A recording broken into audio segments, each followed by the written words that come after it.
Ya, bismillahirrahmanirrahim. Assalamualaikum warahmatullahi wabarakatuh. Waalaikumsalam warahmatullahi wabarakatuh. Para mahasiswa, selamat berjumpa kembali dalam pertemuan kuliah yang kelima ya, insya Allah. Mudah-mudahan apa yang kita kerjakan pada siang ini adalah menambah wawasan pemahaman ya berkaitan dengan manajemen kinerja.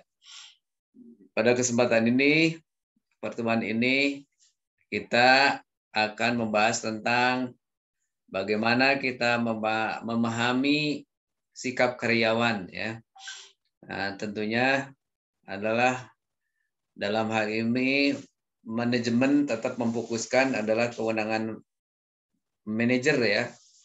Begitu luas dan sangat urgen sekali sehingga perlu memahami sikap karyawan ya.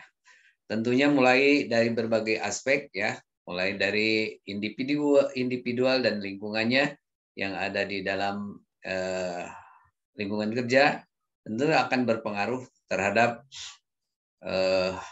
pribadi dari setiap karyawan. Kemarin kita sudah bahas bagaimana sikap-sikap karyawan dan sikap-sikap manajer, dan pada kesempatan ini kita fokus pada membahas sikap karyawan.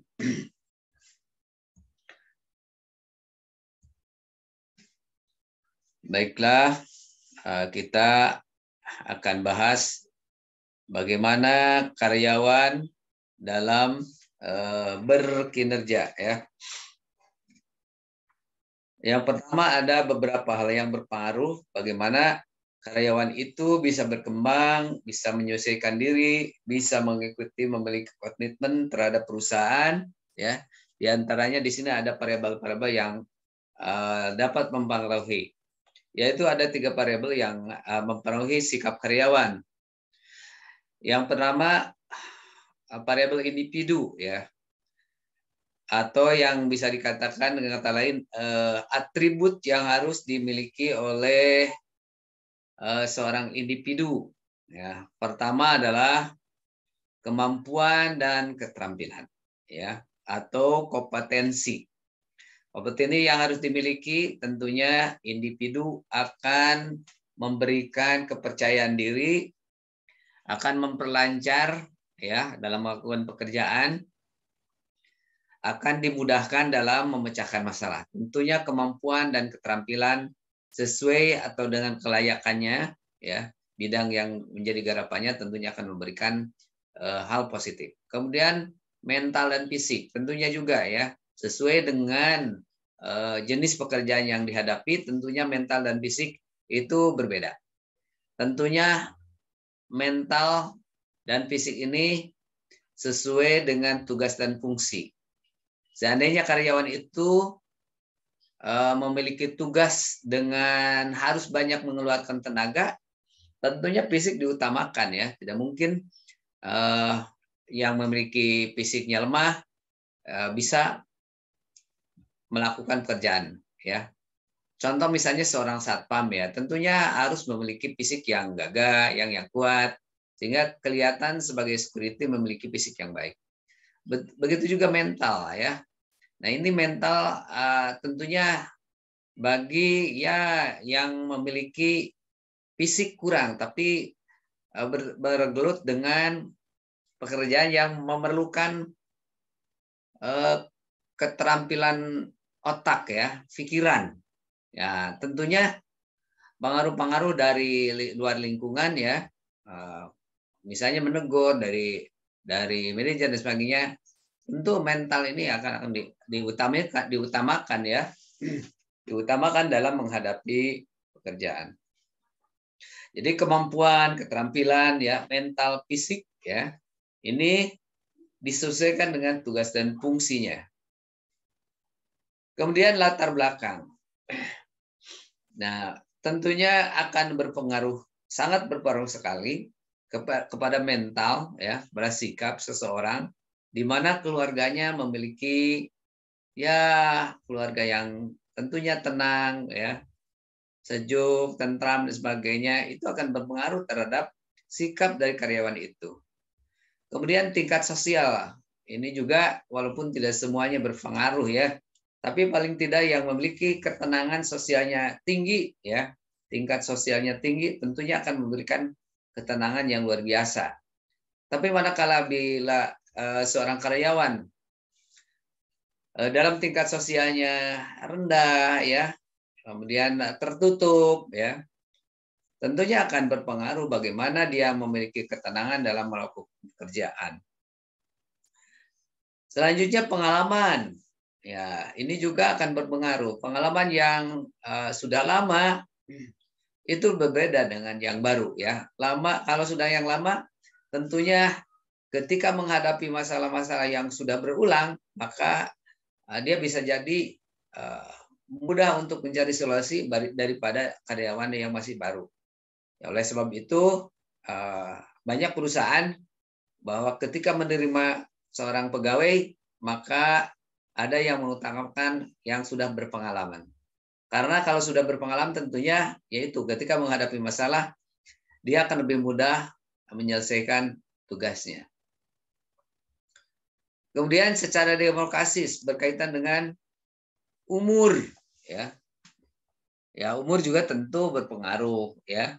Orang yang sudah mungkin usia kerjanya udah maksimal tentunya akan berpengaruh. Juga muda, terlalu muda sama aja ya umur. Jadi umur ini akan berpengaruh terhadap sikap karyawan itu ya, sebagai pemula dan sebagainya. Kemudian asal daerah. Ya, kadang kita tidak berpikir kadang asal daerah itu berpengaruh. Tentu ya, kita bisa membedakan bagaimana kita punya karyawan dari daerah Jawa, dari Sumatera, dari Kalimantan, dari Sulawesi, sikapnya akan lain ya. Misalnya kita orang Sunda beda, berhadapan dengan orang-orang Batak misalnya, dalam cara berbicara, dalam bersikap, tentunya mereka memiliki budaya masing-masing ya, sehingga akan berpengaruh terhadap ruang lingkup kinerja yang menjadi garapannya. Selanjutnya jenis kelamin ya. Tentu jenis kelamin juga berpengaruh ya terhadap sikap dirinya. Ya, seperti tentu saja ruang lingkup perempuan terbatas ya. Kalau misalnya bekerja malam hari. Ya. Itu juga ya budaya ya. Tapi misalnya kalau laki-laki itu tanpa batas bisa jadi bekerja sampai larut malam dan sebagainya. Hanya kalau perempuan ya secara natural tentunya kurang baik juga ya, gitu. Sehingga berpengaruh. Nah ini variabel individual ya yang berkaitan dengan kemampuan, keterampilan ya, kemudian mental fisik, kemudian latar belakang ya, kemudian demokratis. Ya, ini sikap yang dimiliki secara individu. Kemudian yang kedua, secara organisasi. Yang pertama sebagai sumber daya, ya. Sumber daya. Dia sebagai karyawan yang memiliki sumber daya untuk memberikan kontribusi kepada seorang individu, tentunya ini akan berpengaruh. Sumber dayanya dibutuhkan atau tidak di dalam perusahaan itu, tentunya akan berpengaruh. Jika sumber daya yang dimilikinya itu mempengaruhi ya sesuai dengan kebutuhan perusahaan, tentunya merasa dibutuhkan.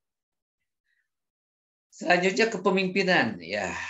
Ini ada dua pengertian ya dalam organisasi, kepemimpinan dirinya atau kepemimpinannya sebagai manajer atau atasan ya. Tentunya ada dua pengertian. Tingkat kreativitas itu juga kepemimpinan. Nah, yang berpengaruh dengan perilaku yaitu ya diantaranya itu ya. Jadi dari mana bagaimana kepemimpinan dari seorang manajer atau atasan ya. Nah, itu akan berpengaruh mempengaruhi sikap dari karyawan itu ya. Kalau mereka merasa dihargai ya, kemudian merasa dibutuhkan, merasa diperlukan oleh pimpinan, tentunya akan menimbulkan sikap yang positif. Yang kedua, imbalan ya. Nah, imbalan juga tentu akan memberikan sikap kinerja terhadap karyawan, ya. Imbalan yang memberikan kepuasan, ya, imbalan yang merasa bahwa kinerjanya sesuai dengan apa yang diharapkan, tentunya akan memberikan pengaruh yang positif, ya. Imbalan yang kurang standar atau mungkin antara kinerja yang diberikan terhadap perusahaan tidak sesuai dengan imbalan yang diterima, tentunya ini akan berdampak negatif. Bahkan ancamannya adalah out, ya, keluar dari perusahaan dan memilih perusahaan yang lebih baik. Kemudian struktur, ya, ini juga struktur kerja, ya, di perusahaan ini akan berpengaruh sekali. Kalau dia merasa bahwa dalam struktur itu nyaman, ya, memiliki posisi yang mungkin membuat dia lebih semangat, itu akan memberikan pengaruh positif. Selanjutnya desain pekerjaan, ya. Bagaimana desain yang diberikan oleh perusahaan itu akan mudah dipelajari, akan mudah dikerjakan, tentunya akan memberikan dampak yang positif terhadap sikap karyawan. Oleh sebab itu, variabel desain pekerjaan itu juga merupakan hal yang menjadi bahan analisis, ya, dalam penelitian. Bagaimana desain pekerjaan itu dilakukan, sehingga harus jelas, ya, harus jelas apa yang harus dilakukan oleh seorang karyawan, maka itulah desain yang dirancang oleh perusahaan. Inilah data yang harus diselesaikan dalam periode tertentu, ya, sehingga semuanya, semua karyawan atau semua divisi akan mudah melakukan pekerjaan tugas-tugas yang menjadi tanggung jawabnya. Kemudian yang mendukung perilaku individu juga yang berpengaruh terhadap perilaku individu, diantaranya variabel psikologis, kejiwaan, ya, kejiwaan. Bagaimana persepsi atau pandangan dia terhadap pekerjaan yang dilakukan. Persepsi dia bagaimana, ya? Mereka senang atau mungkin ini yang akan memberikan kehidupan dalam masa depan mungkin, ya. Kemudian auto persepsinya jelek. Walau ini pekerjaan yang saya lakukan itu tidak sesuai dengan keahlian saya. Dan berbagai persepsi yang mungkin muncul dari setiap karyawan, ya, kita tidak tahu. Kemudian sikap, ya, perilaku. Nah, ini juga tentunya sikap terhadap tugas yang diberikan. Bagaimana kita seorang karyawan menyikapi pekerjaan itu. Kepribadian, ya, antara sikap, kepribadian tentunya tidak jauh berbeda, ya.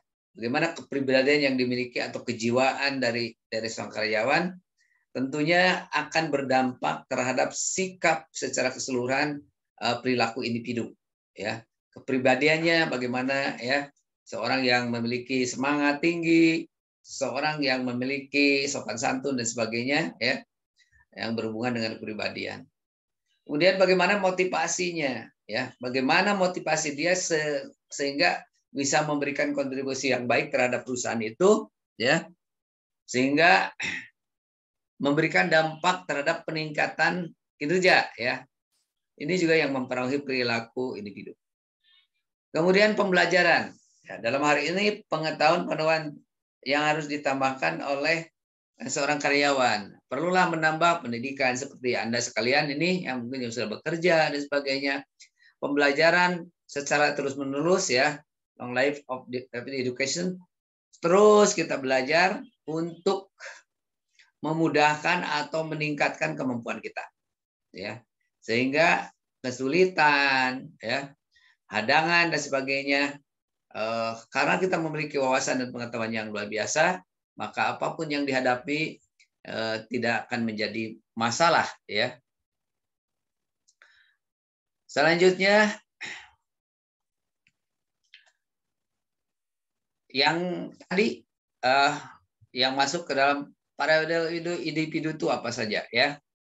Sini yang berhubungan dengan kemampuan, keterampilan mental, ya, yang berhubungan juga inteligensi, kecerdasan. Ini ada beberapa yang berhubungan dengan kemampuan mental.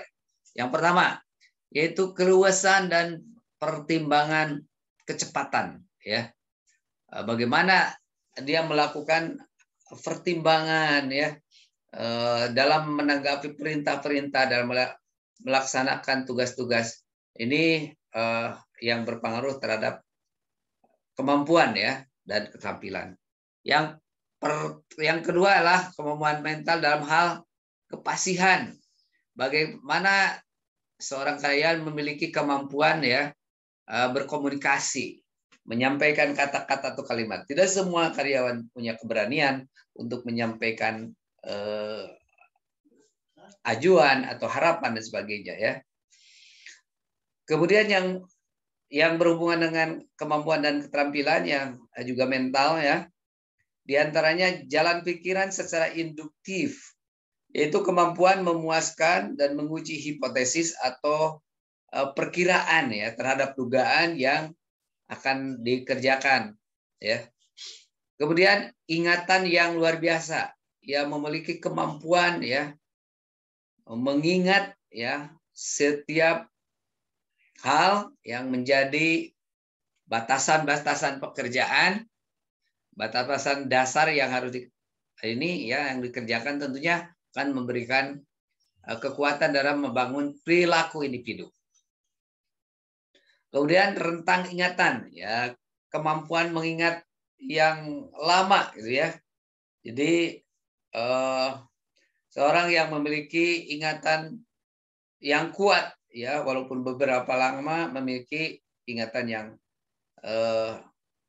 menempel dalam pikirannya ya, sehingga ketika ditanya oleh siapapun mereka ingat melakukannya. Selanjutnya kecakapan dalam angka-angka. Dalam hal ini mengingat ya, mengingat memanipulasi angka-angka dalam hal ini bukan berarti menipu, membohongi ya, tapi mengingat data-data yang menjadi kumpulan kumulatif dari data yang menjadi tanggung jawabnya ya. Pekerjaannya ke jumlah secara kualitatif dan kualitatif ya, mereka mengingat. Dan bagaimana kecepatan dalam menghitung angka-angka atau membagi angka-angka itu juga menjadi tolak ukur kepribadian atau sikap dari karyawan.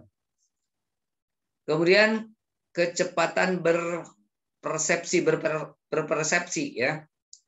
Jadi maksudnya setiap tujuan, setiap langkah, semua pekerjaan tentunya harus disikapi dengan cepat ya. Persepsi dari pimpinan atau manajer harus bisa menerjemahkan sehingga kecepatan berpersepsi ini sangat dibutuhkan oleh seorang karyawan. Kemudian jalan pikiran secara deduktif ya, yaitu kemampuan mempertimbangkan dasar pikiran yang ada menjadi kesimpulan penting ya. Jadi kita membuat pertimbangan-pertimbangan ya, pemikiran-pemikiran sehingga kesimpulan akhir dapat dinyatakan bahwa apa yang kita tulis, apa kita rancang adalah menjadi kesimpulan yang sangat penting.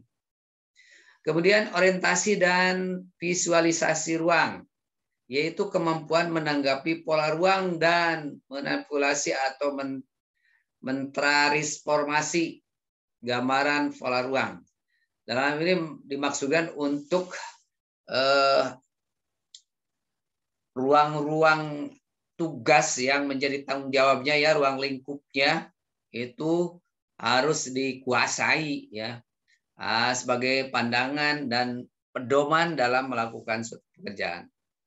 Kemudian kemampuan yang lain adalah pemahaman lisan. Dalam hal ini tentu kemampuan berkata-kata ya sangat penting dari seorang karyawan, terutama yang berhubungan dengan supplier ya, kemudian berhubungan dengan pelanggan-pelanggan, sehingga pemahaman lisan harus bisa disampaikan. Bagaimana juga kita menerima lisan-lisan dari atasan kita atau teman kita sehingga bisa diterjemahkan dengan baik dan sesuai dengan apa yang diharapkan oleh penyampai informasi tersebut.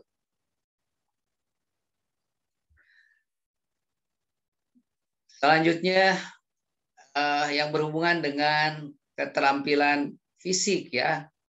Ini sebagai contoh itu yang pertama kekuatan yang dinamis yaitu ketahanan otot ya dalam menggunakan tenaga secara berlanjut atau berulang.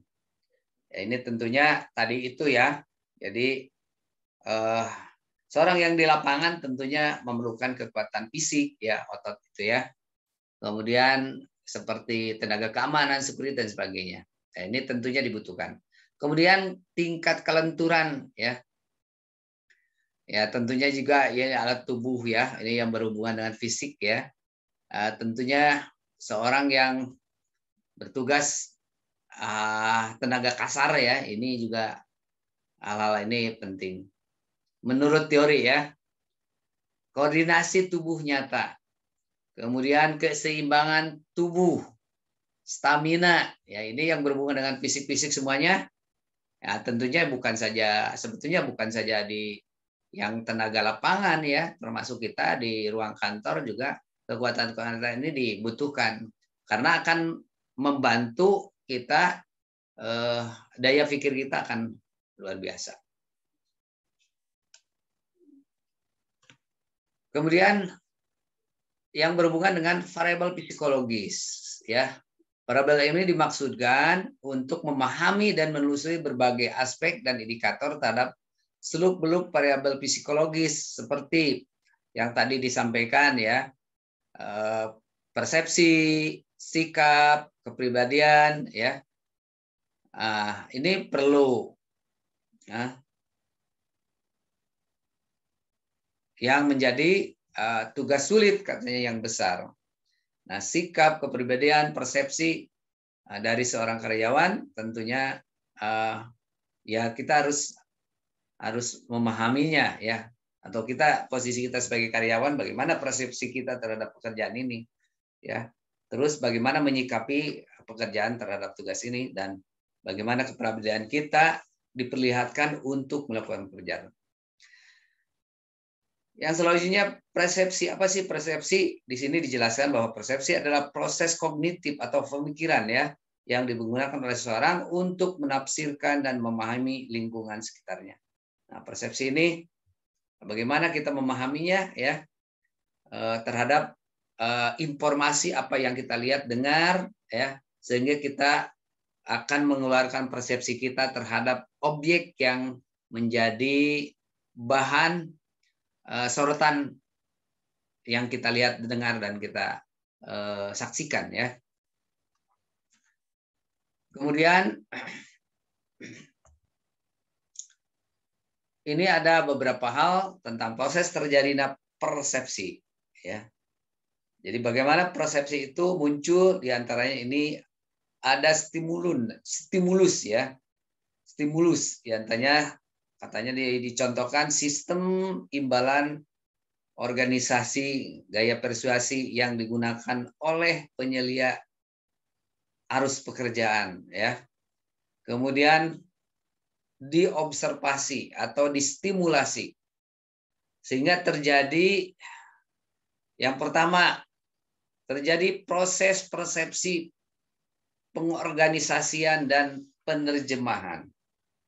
Kemudian faktor-faktor yang mempengaruhi persepsi itu yaitu diantaranya terjadinya stereotip,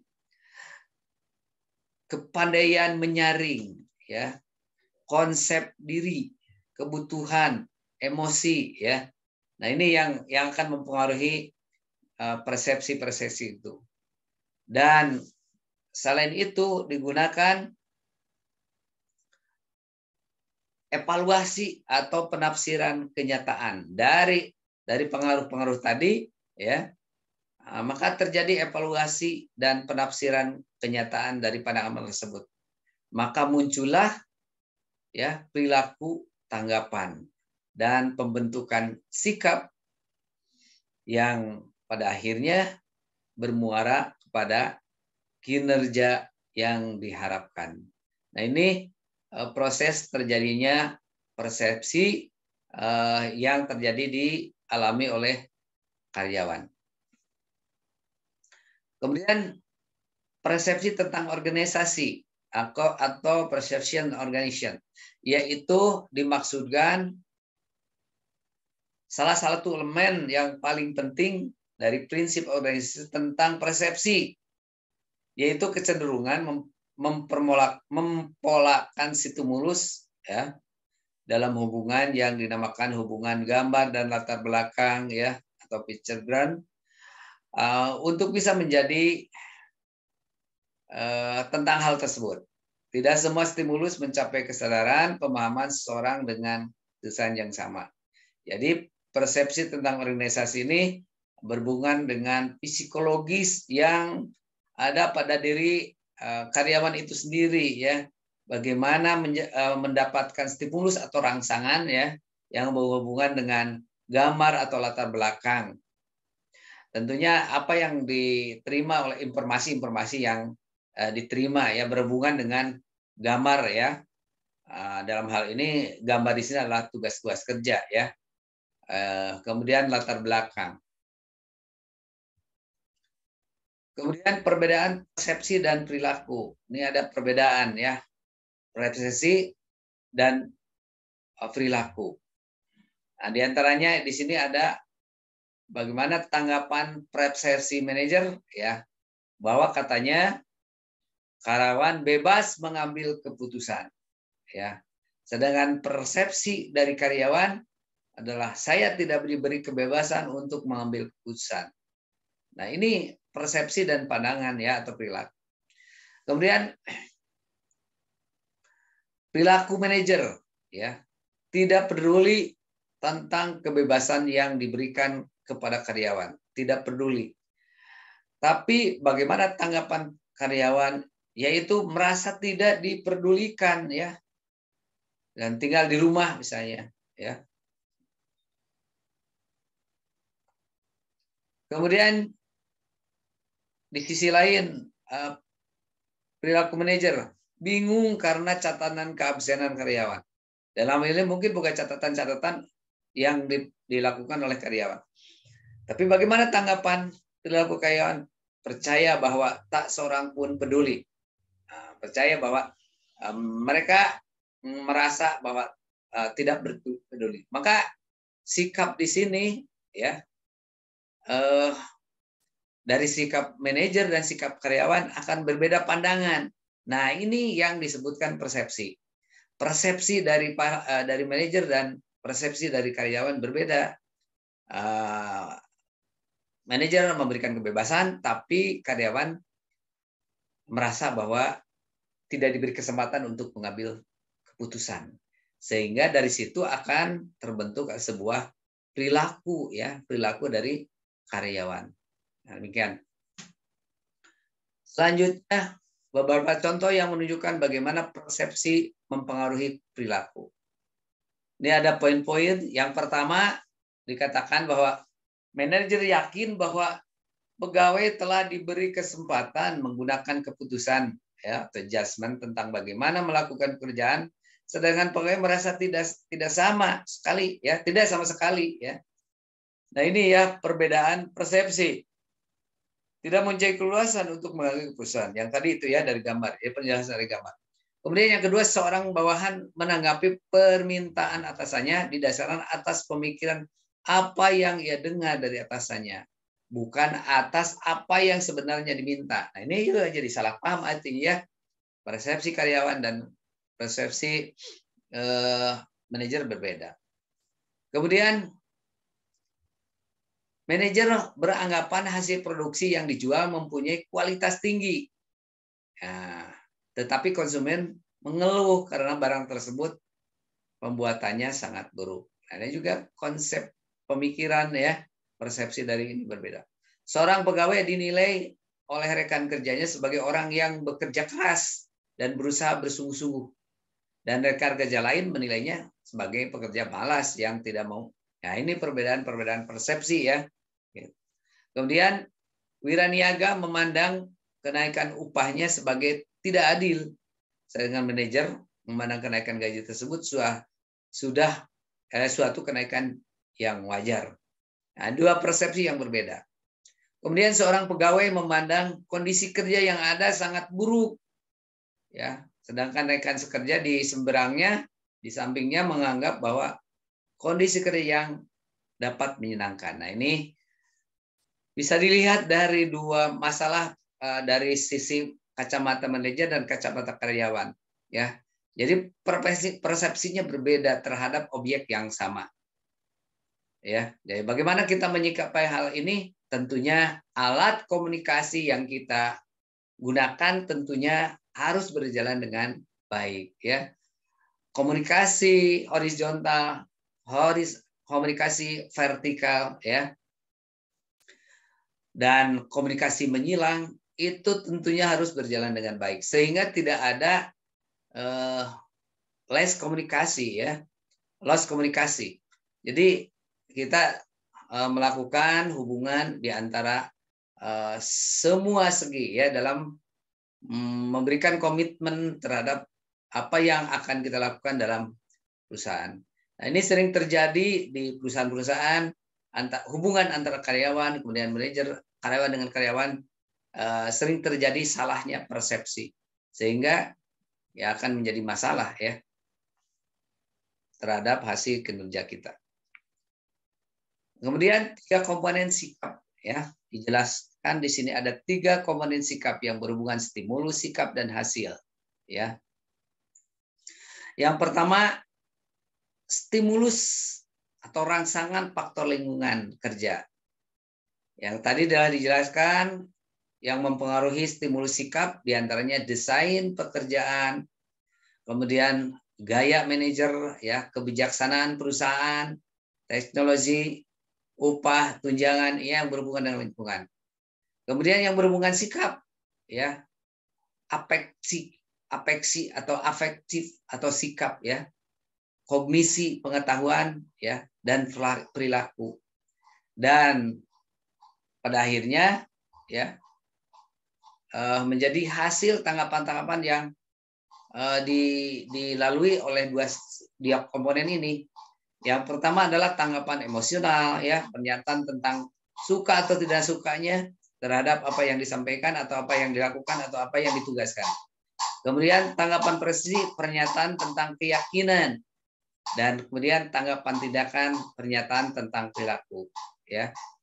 Secara emosional, ya, suka atau tidak suka, persepsi, ya, tentang keyakinan, tindakan, tanggapan tindakan, pernyataan tentang berhubungan dengan perilaku. Kemudian yang selanjutnya berhubungan dengan mengubah sikap. Bagaimana mengubah sikap atau coaching attitude? Salah satu bentuk dikatakan bahwa aktivitas dari kemampuan manajerial atau kemampuan positif adalah mengubah sikap karyawan. Nah, ini yang perlu kita garis bawahi, bahwa kesalahpahaman dari setiap persepsi tentunya perlu disatukan dalam wadah komunikasi, ya. Jadi setiap kesulitan apapun, ya, terutama tadi kesalahpahaman dalam menyampaikan persepsi, ini akan bermasalah terhadap tugas kerja. Sehingga tugas yang sangat diperlukan oleh seorang manajer bagaimana menyatukan karyawan dan bagaimana membangun hubungan, ya, sehingga perilaku karyawan memberikan dampak yang positif. Kemudian kepribadian atau personality. Apa perbedaan? Ya, dikatakan secara hakiki melekat pada setiap individu. Bagaimana menempatkan kepribadian dalam suatu kondisi, ya, yang terbentuk dalam suatu organisasi, ya. Ini adalah bukan hal yang mudah tentunya, ya. Kepribadian adalah suatu pola perilaku dan proses mental yang unik yang mencirikan seseorang, ya. Nah, ini masing-masing kita memiliki kepribadian. Kita bisa melihat ya kepribadian seseorang dalam kehidupan sehari yang ada di lingkungan kita, ya. Bagaimana dampak dari teman kita misalnya ya, kepribadiannya ya. Tentunya kita bisa menyebutkan bijaksana kalau dia memperlihatkan tentang kebijaksanaannya keputusan ya. Kemudian ramah dan sebagainya itu kepribadian yang nampak dari seseorang. Kemudian ada beberapa yang berhubungan mempengaruhi kepribadian. Yang pertama, kekuatan budaya.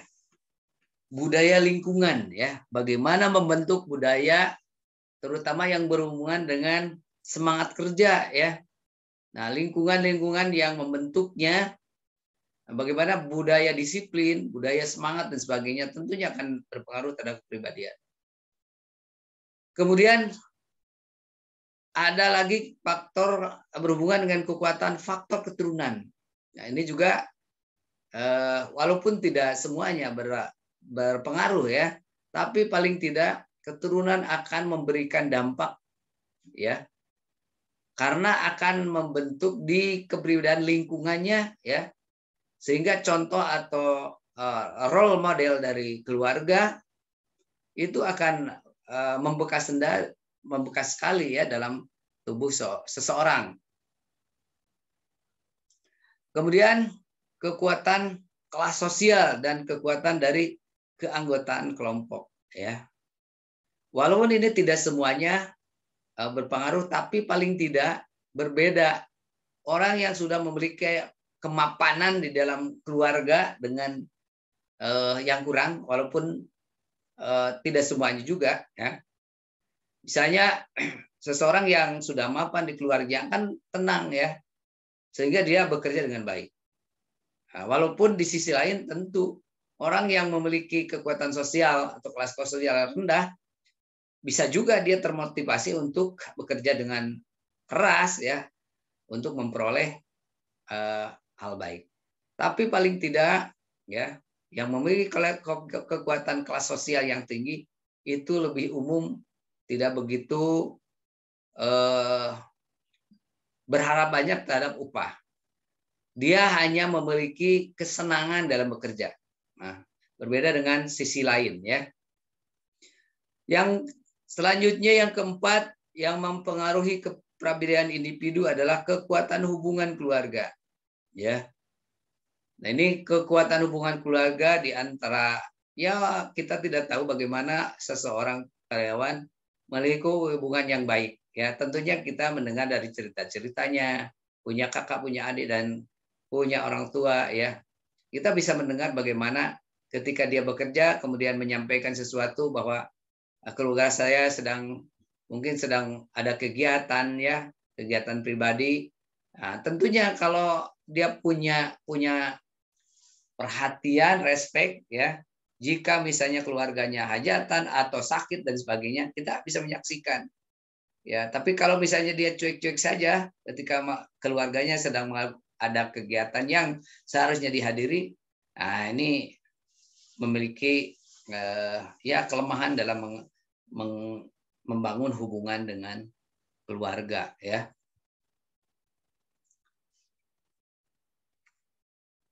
Selanjutnya pendekatan individu dalam kinerja. Dalam hal ini adalah dikatakan dalam teori theory atau approach pendekatan ya, merupakan tindakan pengamatan terhadap orang atau individu dari kelompok atau klasikal lingkungannya sebagai jati diri.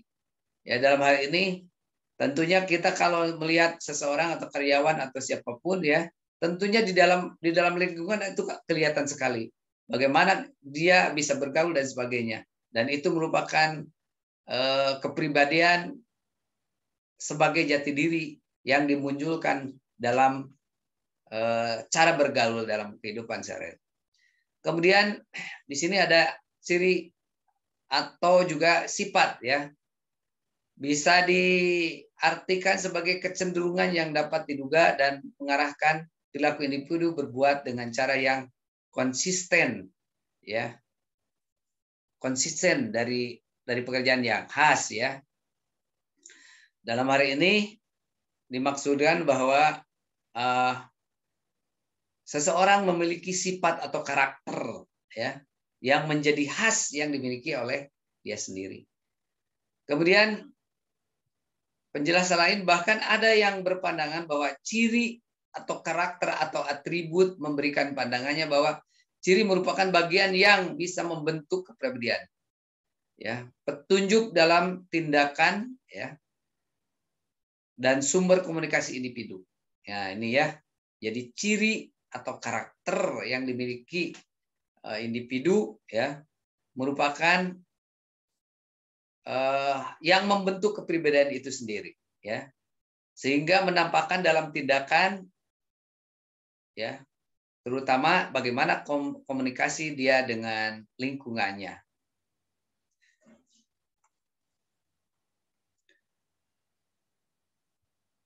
Nah, di sini yang hubungan dengan kepribadian, dengan sikap karyawan, ada beberapa mekanisme pertahanan ego, ya.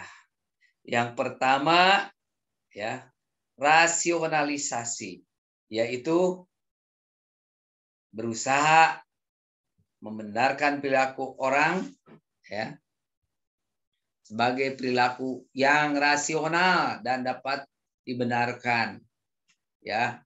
Di situ dikatakan saya harus melanggar kebijakan perusahaan agar pekerjaan selesai. Nah, ini bisa jadi, ya, ada aturan-aturan yang tidak boleh dilanggar, tapi dengan kreativitas dia, ya, itu perusahaan atau pekerjaan yang kita selesaikan dapat selesai. Tentunya mungkin ada hal-hal yang seperti ini, ya, tapi dilakukan dengan secara rasional, ya. Yang kedua, identifikasi, yaitu meningkatkan rasa berharga dengan mengidentifikasi diri dengan orang atau lembaga yang mempunyai kedudukan, ya, termasuk, ya, contohnya nih saya bekerja, ya, kemudian manajer terbaik perusahaan. Nah, ini hasil dari identifikasi. Kemudian kompensasi, ya, yaitu dijelaskan menutupi kelemahan dengan menonjolkan ciri-ciri yang diharapkan atau menutupi frustasi di satu bidang dengan memuaskan suatu pada bidang lain, ya. Umpamanya saya mungkin seorang manajer yang keras, tetapi saya tidak pilih kasih, ya. Ini umpamanya, ya. Kemudian menahan ego yang lain, menolak kenyataan. Dikatakan melindungi diri sendiri dari kenyataan yang tidak menyenangkan dengan menolak menanggapinya. Misalnya, tidak mungkin demi penghematan perusahaan ini akan mengeluarkan orang. Ya, ini juga sikap, ya, menolak kenyataan. Jadi ini ego-ego diri yang 4 komponen ini tentunya bisa dilakukan atau tidak. Termasuk tadi sifat rasional, misalnya perusahaan harus begini, harus begini. Tapi kalau diikuti target pekerjaan harus selesai, tidak akan selesai. Maka dia memiliki inisiatif, ya, dengan secara rasional, ya. Nah, tentunya harus bisa dipertanggungjawabkan, ya. Karena kita bisa jadi nanti walaupun niatnya baik, ya, tentu bisa disalahkan, ya. Tidak semua orang berniat baik berjalan lancar, tapi kadang-kadang, ya, rekan-rekan kita atau dari lingkungan kita itu akan menentang kita. Kemudian pedoman dalam mengembangkan, ya, kreativitas dan membantu para manajer. Yang pertama, menyangga atau berkering, ya. Manajer dapat mencari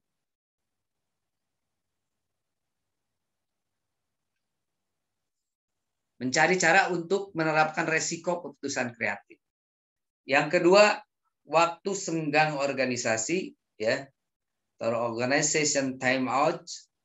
Berilah orang waktu senggang dari pekerjaan untuk menangani masalah dan biarkan mereka memikirkan masalah yang dihadapinya secara menyeluruh. Yang ketiga, institusi, ya, beri kesempatan bagi ide-ide setengah jadi untuk dilanjutkan. Itu melatih yang berpikir, mereka tidak begitu disuapi tugas secara bulat, tapi kadang-kadang berilah kesempatan untuk menciptakan ide-ide, ya. Jadi kita hanya bisa memancing bagaimana ini melakukan selanjutnya, ya, setelah diberi dasarnya. Kemudian sikap pembaharuan, ya, inovasi. Doronglah setiap orang untuk memikirkan cara-cara pemecahan masalah.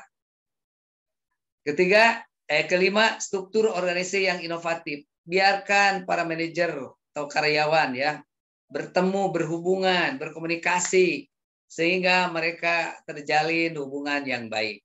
Ini, ya. Nah, tentunya menjadi kebijaksanaan semuanya. Para mahasiswa yang hebat, ya, itu saja yang barangkali yang saya dapat sampaikan. Kemudian apapun yang masalah yang belum paham ini, kayaknya kita dalam materi ini berhubungan dengan psikologi, ya, psikologi karyawan, psikologi manajer, sehingga apa yang disampaikan berhubungan dengan bagaimana kepribadian seseorang, ya, tercipta. Oleh sebab itu, dalam hal ini, ya, yang kita soroti adalah bagaimana membentuk karyawan yang memiliki sifat, karakter, tanggung jawab, ya, disiplin yang baik sehingga bisa memberikan kontribusi yang baik terhadap perusahaan, ya.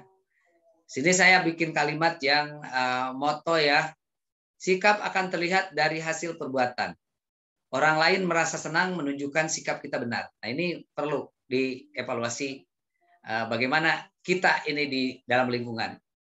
Jadi sikap kita akan terlihat dari perbuatan, dan untuk mengevaluasi itu adalah bagaimana tanggapan orang lain, ya, sehingga terbentuklah sebuah kalimat sebagai rangkuman dari materi tadi, yaitu sikap akan terlihat dari hasil perbuatan. Orang lain merasa senang menunjukkan sikap kita benar. Nah, itu barangkali para mahasiswa materi pada kesempatan ini. Silakan, mungkin ada yang bertanya, ya. Kita punya waktu hanya beberapa menit, mohon maaf, mungkin berapa, ya, udah lewat sebetulnya, udah ada. Tapi barangkali ada yang tanya, boleh di grup, ya. Jadi karena kita terbatas ini, kalau ada yang menanyakan boleh di grup, ya, menanyakan Pak, ya, atau nanti lewat telepon dan sebagainya. Silakan para mahasiswa, ada yang mau ditanyakan? Belum ada, Pak. Ya, cukup saja, ya. Ini suara dan sudah waktunya.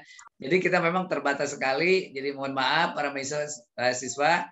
Kita mungkin insya Allah kita rancang untuk minggu depan, ya. Saya ingin para mahasiswa bisa berbicara. Nanti kita susun acaranya di grup supaya minggu depan saya ingin saya tidak hanya menyampaikan materi, tapi bagaimana Bapak Ibu bisa mengeluarkan pendapat.